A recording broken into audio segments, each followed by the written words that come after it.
Hi hello করে করব। আজ সকালেই ঘুম থেকে উঠে দেখি আমার অপরিচিতা গাছে ফুল ফুটেছে।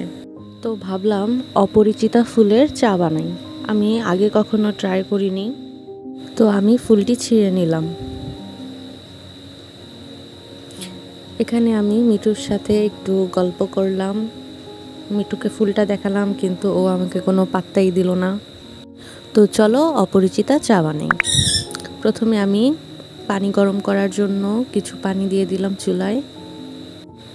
আমি ফুল দুইটা একটু নর্মাল পানি দিয়ে ধুয়ে নিয়েছি। এখন আমি কাপের মধ্যে দিয়ে দিচ্ছি ফুল আর তার সাথে গরম করা সেই পানি।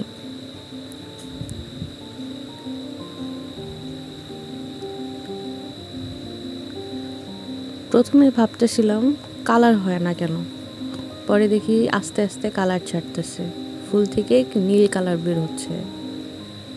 তো চা কিছুক্ষণ রাখার পরে আস্তে আস্তে কালার হবে। অপরিচিতা ফুল কিন্তু অনেক কালারের হয়ে থাকে। এই চায়ে আছে একাধিক গুণ যা আমাদের স্বাস্থ্য ভালো রাখতে সাহায্য করে। কিছুক্ষণ রাখার পরেই পানিটা নীল কালার হয়ে যায়। এখানে আমি কিছু লেবুর রস দিচ্ছি। লেবুর রস দেওয়ার কারণে পানিতে একটু গোলাপি গোলাপি রং দেখা যাচ্ছে। কম বেশি সবার বাসায় এই ফুল গাছটি আছে।